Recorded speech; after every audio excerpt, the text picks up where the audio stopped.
Good day everyone. Today we will be discussing the development of the integumentary system, which will be focusing on the epidermis and the dermis.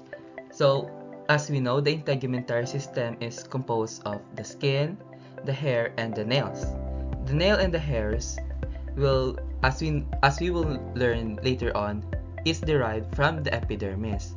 So, at the first part, we will discuss how the epidermis is derived from the epidermal ectoderm, and the dermis how it develops into connective tissue from the dermatome. After studying the chapter, the student shall be able to identify the processes involved in the development of the integumentary system and to differentiate the development of the epidermis and dermis. Let's begin with the epidermis. The epidermis originates from the surface ectoderm, the outermost layer of the embryo that forms after neurulation. Initially, this is just a single layer of multipotent epithelial cells. Take note that the surface ectoderm, this is referring to the surface ectoderm after neurulation. As we know, during neurulation, some parts of the ectoderm develops into the neural plate and eventually into the neural tube and neural crest cells. And what is left after that process is the surface ectoderm that becomes the epidermis. The development of the epidermis follows a strict sequence: specification, commitment, stratification, and terminal differentiation.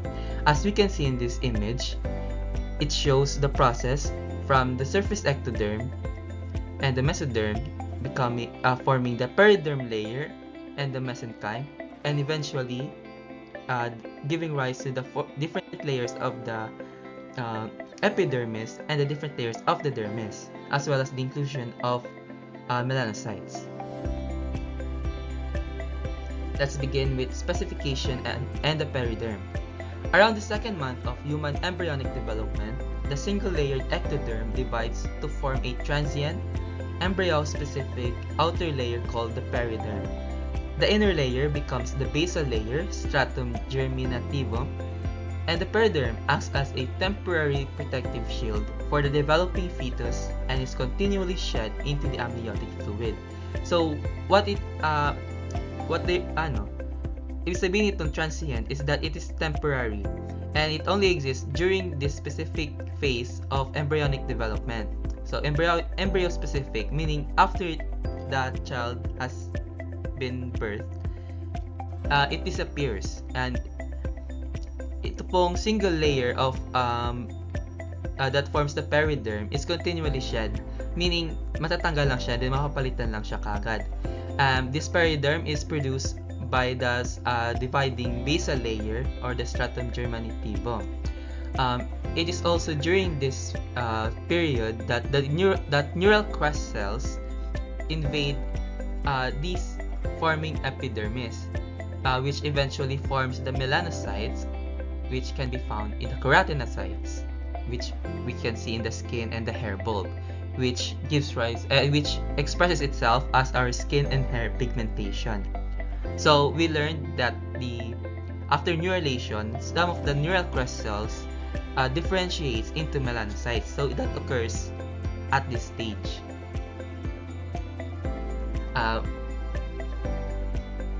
We can see in this diagram how the section of the surface ectoderm forms into the basal layer and the periderm at the 2-month phase. At the second month, I mean. So this yellow circles here are the mesoderm, which will eventually become the mesenchyme, and the circle is first is the surface ectoderm, and it becomes the basal layer or the germinativum layer, which divides and forms this periderm. Next is the commitment and stratification. By the 11th week, the cells of the basal layer begin to proliferate rapidly. They produce a new intermediate layer of cells between the basal layer and the periderm. This marks the beginning of stratification. A critical transcription factor known as P63 acts as the master switch for this process, committing the epithelial cells to a keratinocyte lineage. So it is believed that the subectodermal mesenchyme, or the orange circles that I showed you earlier, they release signals to initiate epidermal stratification. This subepidermal ectodermal mesenchyme will eventually form the dermis. So this triggers the basal layer to proliferate and form this aforementioned intermediate layer, which would eventually turn into the spinous layer, or the stratum spinosum. So let's go back to this diagram and see that the basal layer, after being initiated by the mesenchyme, will produce the intermediate layer. So take note of intermediate, since this will change and turn into a different type of cell later on. Next, we have the terminal differentiation, or the cornification. As development progresses, the basal layer continuously pushes new cells outward. As these keratinocytes travel upward, they undergo terminal differentiation. They produce keratin bundles, lose their nuclei, and flatten out. This creates the mature layers of the epidermis, the spinous layer, the granular layer, and finally, the tough, dead stratum corneum, or the cornified layer. So this terminal differentiation stage is the stratification stage. And at the end of this stage, or at the end of the fourth month of embryological development, all four layers will be complete: the stratum basalis, stratum spinosum, stratum granulosum, and the stratum corneum. And eventually, with the signals from the dermis, it would also produce the stratum lucidum, which can be found in the thick skin. So it is determined by the dermis to determine where and when the stratum lucidum will be formed. So that will be formed later on, so in particular in the parts of the palm and the soles of the feet, where the thick skin can be found. But aside from that, only these four layers can be found in the epidermis of the skin.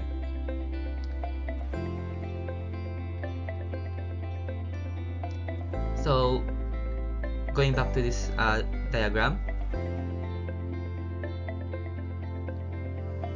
so the intermediate layer turned into the spinous layer, or the stratum spinosum. Further cell division from the basal layer pushes the spinosum layer upward, which eventually turns into the granulosum layer, or the stratum granulosum. And then eventually the granulose layer pushes out the embryological layer, the eperiderm, and becomes the stratum corneum. So at this point, the periderm has been fully shed and has served its purpose, and is replaced now by the stratum corneum, which is dead and is flattened out, and is a flattened out keratinocyte. And so this forms what we now know as the four layers of the epidermis in thin skin, which is the stratum basale, stratum spinulosus, stratum granulosum, and the stratum corneum. I mean the stratum spinosum, not spinulosum. Next. So here we have a more summarized diagram of the epidermal development. So we begin with specification, wherein the rest of the ectoderm after neurulation is specified to form the surface ectoderm. The surface ectoderm, after being stimulated by these chemicals, they are now committed to become the basal layer. So this basal layer continues to divide and form the periderm at the 2-month mark, which, as we recall, the periderm is transient and temporary, and it will continuously shed during embryological development. So after being stimulated, after receiving chemical signals from the dermis, the basal layer will now start to stratify. Stratification begins with the formation of the intermediate layer. As we recall, P63 is what ultimately triggers stratification, as well as these other chemical signals. So after stratification and terminal differentiation, we now form the 4 layers of the epidermis: the basal, the spinous, the granular, and the cornified layer, as well as the stratum lucidum, which will be formed later on. Finally, we have appendage formation. So concurrently, specific cells in the basal layer form tiny buds that invaginate or fold inward into the underlying tissue.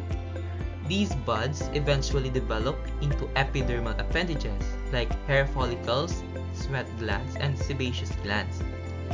This process will be further explained by our next reporter, Christian Jan Molano. So here is a brief overview. That is all for my part. Thank you all. Let's proceed with the next reporter, Sir Christian Jan Molano.